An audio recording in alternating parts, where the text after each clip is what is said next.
नमन करने का एकमात्र कारण ये है कि हमें उनके विचारों को जिंदा रखना। आप मेरी एक आवाज पे मेरे कहीं से बैठ गए, आपको एहसास नहीं कि ये मेरी ताकत को कितना बढ़ा देता है। मैं नीचे जाके इसलिए बैठा था कि किसी भी साथी को नीचे बैठने पे शर्म महसूस ना हो कि हम नीचे बैठे। इसलिए मैं खुद जाके नीचे बैठा कि भाई हमें धीरे धीरे जमीन से इस आंदोलन को मजबूत करके ताकतवर बना के ऊपर लाके खड़ा करना है, जहां से जो गैर बराबरी है देश में, चाहे वो जाति के आधार पे हो, धर्म के आधार पे हो, धार्मिक आधार पे हो, आर्थिक आधार पे हो, सामाजिक आधार पे हो,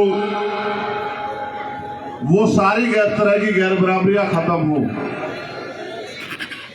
जब मैं चला था, मैं ये पूछ रहा था कि सुबह 11 बजे आप रैली करने को कह रहे हो, 11 बजे लोग आ जाएंगे? तो इन्होंने मुझसे कहा कि आ जाएंगे।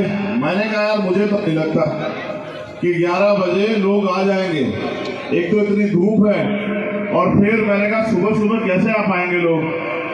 लेकिन जब मैं यहाँ आया भोपालगढ़, तो मुझे एहसास हुआ कि आप कितना प्यार करते हैं हम लोगों से।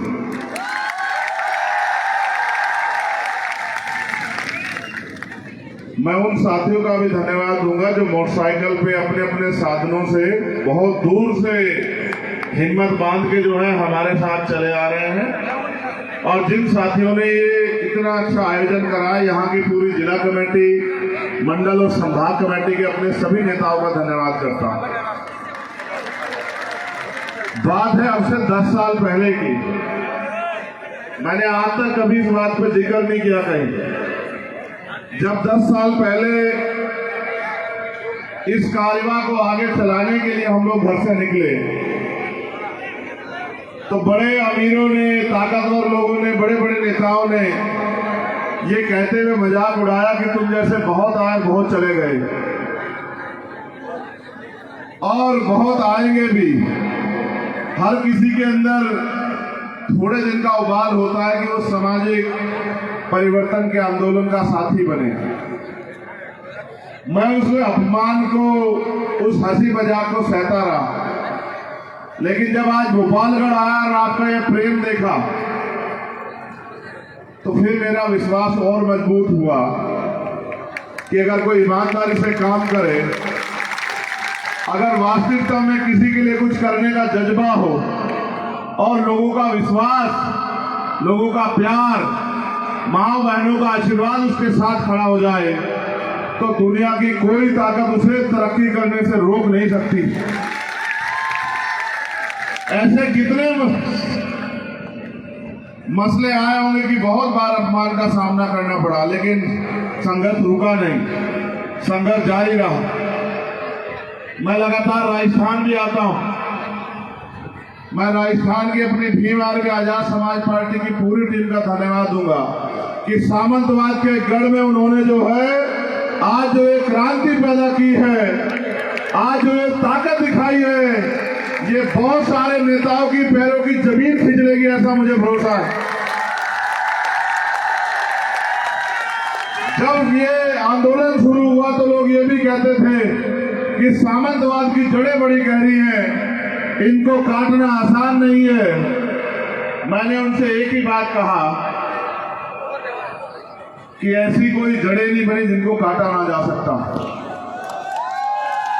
ये परिवर्तन का आंदोलन है, और हम आज इस सभा में संविधान बचाओ यात्रा के जरिए पहुंचे हैं।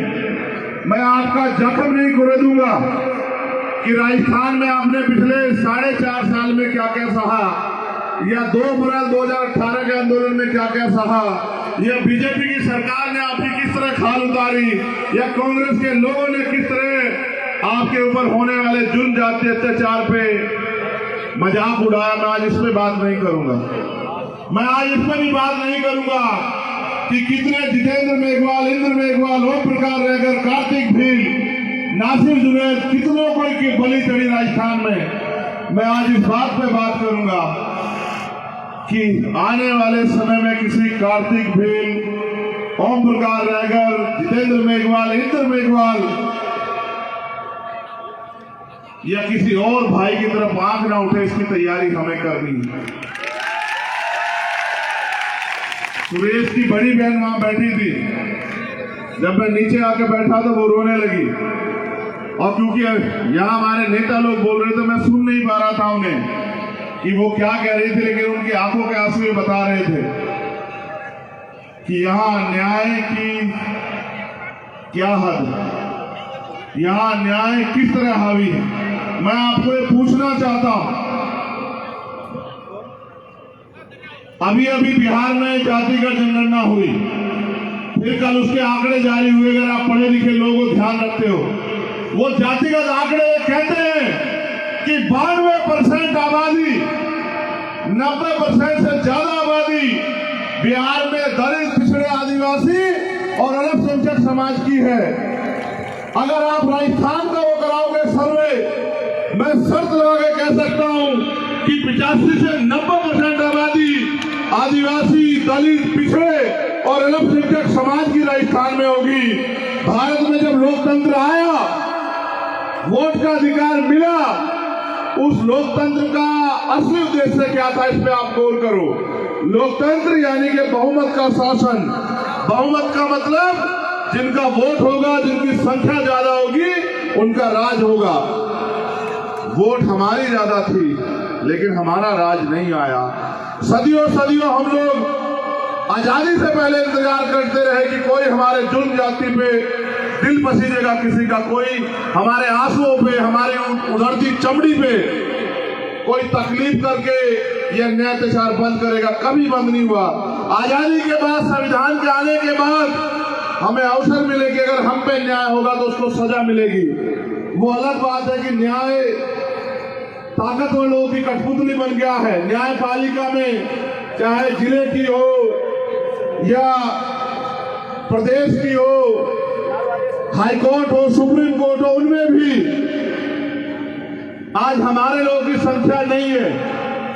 वहां भी हमारे घुसने के बैरियर लगाए गए हैं। मैंने कल ही और मैं लगातार कह रहा था कि आजाद समाज पार्टी का उद्देश्य है संपूर्ण सामाजिक न्याय, यानी कि अंतिम व्यक्ति को भी जो हाशिए पे है उसको भी रोटी, कपड़ा, मकान, स्वाभिमान, सम्मान का जीवन, और उसको भी अवसर मिले।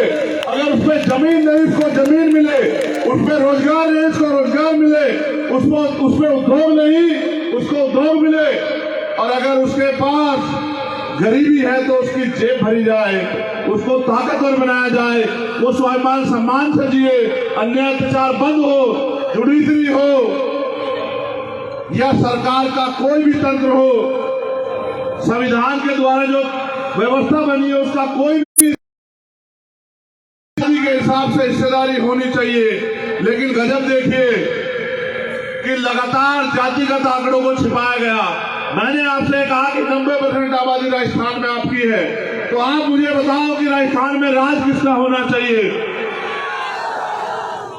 राजस्थान समूह एक कानून नहीं बना पाएगा, एक व्यक्ति को सजा नहीं दिला पाएगा। लेकिन अगर आपने अपने आप को ताकतवर बनाने का फैसला ले लिया, अगर आपने तय कर लिया कि अब हम गुलामियों की बेड़ियों में नहीं रहेंगे, अगर आपने तय कर लिया कि हम हर जुल्म को खत्म करेंगे जड़ से, एक तरीका ये है कि अन्याय होने के बाद आप सड़कों पे आओ न्याय मांगने, FIR लिखाने, गिरफ्तारी कराने। और एक तरीका यह है कि अपनी ताकत बनाओ कि कोई ऐसी सामंतवादी सोच ही जो है वो किसी के दिमाग में ना आए कि किसी कमजोर की बेटी की तरफ आंख उठा के देखा जाए, किसी कमजोर के बच्चे की तरफ आंख उठा के देखा जाए, मटकी छूने में किसी की हत्या की जाए, मूछे रखने में किसी की हत्या की जाए। इस तरह की जो सोच है सामंतवाद की, उसके पैर उखड़ जाए। मैं आपको ये कहना चाहता हूं, हर चीज की एक सीमा होती है। अगर आपने कभी घर में कुत्ता पाला, उसको भी देखना। अगर कुत्ते के आगे से भी उसका भोजन उठाओगे, एक समय तक उससे छेड़खानी करो, वो प्यार देगा, लेकिन एक समय के बीतने के बाद वो भी हिंसक हो जाएगा। मेरे लोगों को हो पता नहीं क्या गया है। हर साल धोखा खाते हैं और फिर 5 साल के धोखे के लिए तैयारी करते हैं। जिन्होंने आज तक आपकी उधड़ी हुई चमड़ी और लुटती हुई इज्जतों में एक बार आंसू नहीं बहाया, एक शब्द नहीं कहा, वो आपको न्याय दे देंगे मेरे लोगों।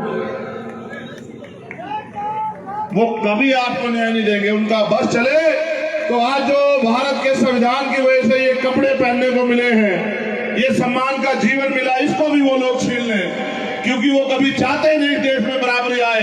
इस देश में बराबरी लाने का, समानता लाने का एक फॉर्मूला है कि जिनका वोट हो उनका राज हो। वोट आपके पास है, आपको फैसला करना है। आपने वोट दो धारी तलवार है, अपने व्यक्ति को दी तो आपका भला होगा, अगर दुश्मन को दी तो दुश्मन का भला होगा, दुश्मन का भला होगा तो आपका भला नहीं हो सकता है। अगर अपने को दी तो आपकी समस्या खत्म होगी, और अगर दुश्मन को दे दी गलती से तो आपका खात्मा सुनिश्चित है, आपके अधिकारों का खात्मा सुनिश्चित है। ये बताने के लिए मैं गोपालगढ़ हूं। मैं बस आपसे कहना चाहता हूं, आपने सबको आजमा लिया, सबको आजमा लिया, आपने सबको मौका दिया। मैं बस आपसे पूछने आया हूं, क्या आपके खून का आपके साथ कुछ रिश्ता है या अधिकार बैठता है नहीं है बैठता? आप बताओ मुझे। आपको याद है मैं इंद्र मेघवाल के घर 4 बार आया, 4 बार मुझे लौटा दिया गया, दिल्ली छोड़ के आते हैं पुलिस लगा के।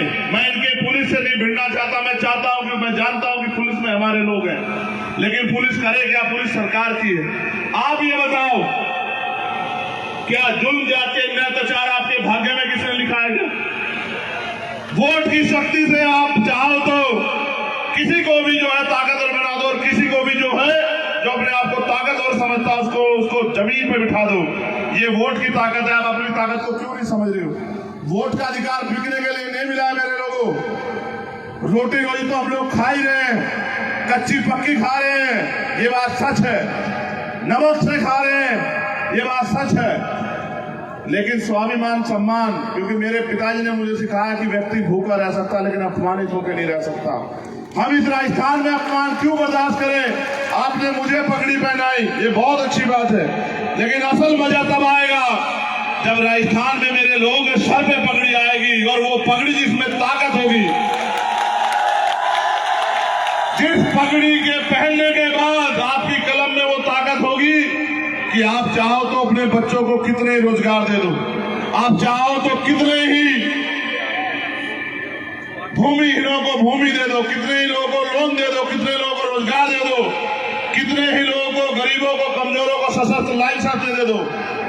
तमाम तरह की योजनाएं जो है वो आपके हिसाब से बने। वो पगड़ी और उसका एकमात्र तरीका है कि अपनी वोट की शक्ति को इकट्ठा करो।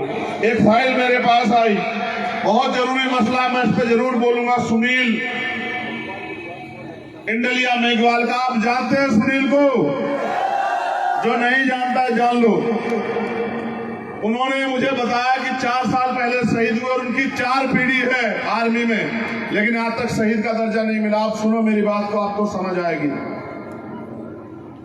ना मिला शहीद का दर्जा, ना मिलेगा। क्यों नहीं मिलेगा ये भी जान लो। मेरा एक छोटा भाई आर्मी में, उसका फोन आया एक दिन मुझे कि भैया आप एक मामला उठा दो। मैंने कहा क्या हुआ?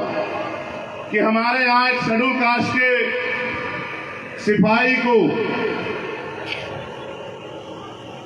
एक सीओ रैंक के अधिकारी ने बहुत अपमानित किया, बहुत गालियां दी सबके सामने।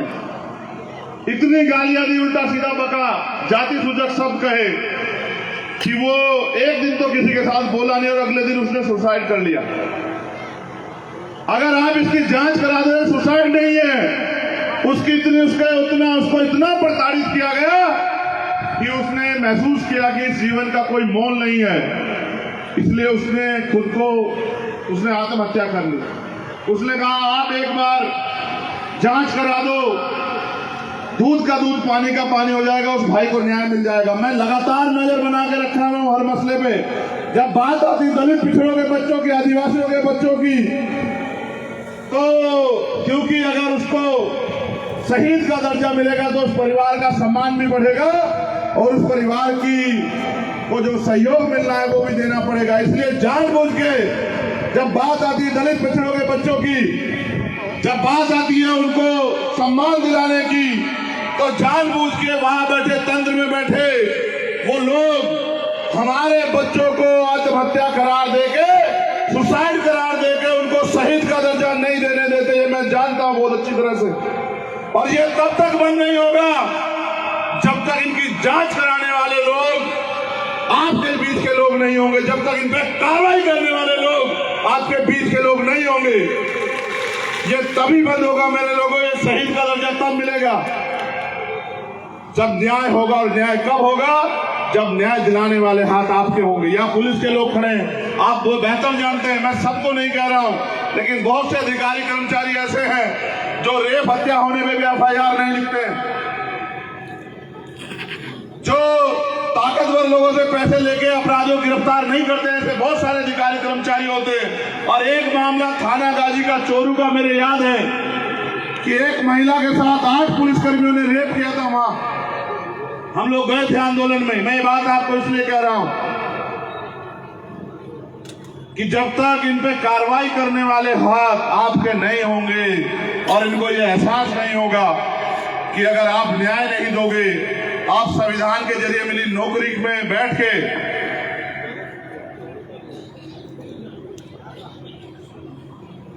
ताकतवर लोगों की चापलूसी करोगे, अपनी नौकरी का सही जो है इस्तेमाल नहीं करोगे कमजोरों की मदद के लिए, तो आप पे कोई कार्रवाई नहीं होगी। जब तक इनको यह एहसास हो जाए कार्रवाई हो सकती है, तब तक ये लोग जिम्मेदारी से काम नहीं करेंगे। पुलिस सरकार की होती है, इंटेलिजेंस सरकार की होती है, जिसे चाहे अपराधी बना दो और जिस अपराधी को चाहे छोड़ दो। आप अपनी ताकत बनाओ, शहीद का दर्जा भी मिलेगा, वो सम्मान भी मिलेगा, और कोई भाई जो है उसके साथ अन्याय नहीं होगा भविष्य में। इसलिए मैं बात आपको बता रहा हूं। मैं तो जानता हूं, मैंने 50 मामले देखे। एक मामला मेरे यहाँ सहारनपुर में हुआ, बच्चे को उसको गोली यहां लगी हुई है। मैंने पूछा कैसे, ने कहा कि सुसाइड कर लिया। तो मैंने कहा कैसे, यहां कैसे सुसाइड कर लिया? कहा हम तो कुछ नहीं कह सकते, हमें तो ये पता है कि सुसाइड कर लिया। फिर एक और दूसरा बच्चा ड्यूटी करता हुआ पानी का टैंक साफ करने के लिए घुसा, वही मौत होगी। पूछा क्या हुआ? सुसाइड कर लिया। ऑन ड्यूटी अगर किसी की जान जाएगी तो वो उसको शहीद का दर्जा मिलना चाहिए, ये प्रावधान है। उसके बावजूद भी हमारे लोगों को कि हमारे लोग अपने पैरों पर ना खड़े हो जाए, हमारी शहादत का मौन ना बचे, हमारी शहादत का मजाक उड़ाया जाए, इसलिए जानबूझ के किया जाता है। इसको रोकने की एक ही शक्ति आपके पास, मौका आपके पास आ गया। अगर आप चूक गए तो अगले 5 साल अन्य अत्याचार सहना पड़ेगा। मैं आपके बीच में रहूंगा, लेकिन अगर आप नहीं चूके, आपने बिल्कुल निशाना लगा के आजाद समाज पार्टी के प्रत्याशी को यहाँ से जिता के भेजा, तो मैं पूरी जिम्मेदारी से कहता हूं कि 5 साल आपको किसी आगे हाथ नहीं फैलाना पड़ेगा। आपकी पार्टी, आपका दल, आपका बल, और आपका बल आपकी समस्याओं का हल। आप फैसला करो कि आप किसके साथ हो। और ये जो मेरी माए बहनें बैठी है, तुम्हें ज्यादा प्रचार करना, हमारी महिलाएं थोड़ी सी कम अभी उस तरह से तैयार हुई हैं। एक तो यहाँ घूंघट इतना बड़ा है, मैं पूछता हूँ ये क्या है? कहाँ की परंपरा? तो मैंने कहा ठीक है, ये पुरुषों को क्यों नहीं करवाते घूंघट, उनको भी करा दो। कोई ऐसी परंपरा भी बना दो कि महिलाओं के बराबर हो जाए पुरुष भी। बेटी हमारी, बहन हमारी, माँ हमारी, चाची हमारी, ताई हमारी, परिवार हमारा, फिर भी परंपरा। और मैंने पूछा कि परंपरा तो वो भी थी सती प्रथा वाली, उसको क्यों नहीं निभा रहे हो अभी तक? परंपरा तो वो भी थी बाल विवाह वाली, उसको क्यों नहीं निभा रहे हो? और परंपरा तो बहुत थी तुम्हें अपमानित करने के लिए। यहाँ जो सतपाल चौधरी जी बता रहे थे कि ताकतवर लोग रोक लेते थे डोली, परंपरा तो ये भी थी कि आपको मूंछें रख के नहीं निकलने दिया जाता था। परंपरा तो ये भी है सामंतवाद के गढ़ में कि बहुत सारी ऐसी जगह मैं गया था पाली कि जूते पहन के नहीं निकलने देते आज भी। उन परंपराओं का क्यों नहीं पालन करते आप लोग? परंपराएं महिलाओं के नाम पे ही क्यों? ये आपको समझना चाहिए। परंपराएं महिलाओं को रोकने के लिए है, और हम बाबा साहब अम्बेडकर को मानने वाले लोग हैं। बाबा साहब ने कहा मैं किसी भी